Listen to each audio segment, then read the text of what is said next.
пак нямаш какво да облечеш, а току-що си напазарувала дрехи. Как е възможно това и как можем да го преодолеем с няколко лесни стъпки? Първо, прегледай гардероба си и виж дрехите, които не си носила вече около година. Съвсем спокойно можеш да се отървеш от тях. Второ, напиши си на лист всички теми, които са в твоето ежедневие. Например, как би разделила дрехите си на поводи. Ако, примерно, ходиш на командировки, или имаш по-ежедневни визии, или излизаш с децата, или ходиш на официални поводи.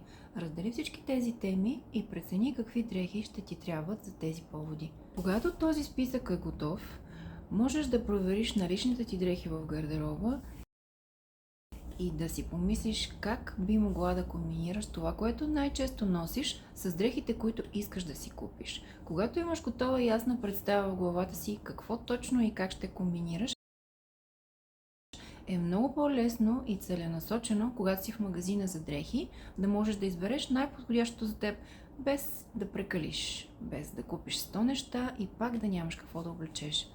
Един съвет от мен. Пазарувай тематично. Например, днес отивам на пазар. Ще избирам само ежедневни визии или само визии за работа. Правя си списък, отивам и търся целенасочено това, което ще ми трябва и това, което мога да комбинирам с наличните дрехи вече в гардероба.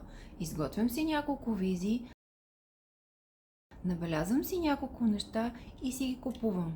Така ще ти бъде много по-лесно. Първо ще спестиш време, ще спестиш пари и съответно нерви. Когато свикнеш да пазаруваш по този начин, гардеробът ти ще започне да работи за теб. Ще имаш точната дреха за поводът, за който ти е необходимо.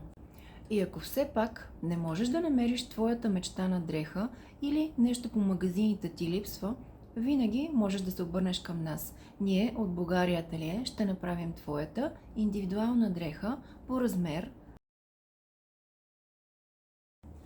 създадена специално за теб в желания от теб цвят. Така че да можеш да я комбинираш с всичко, което вече имаш налично в гардероба си.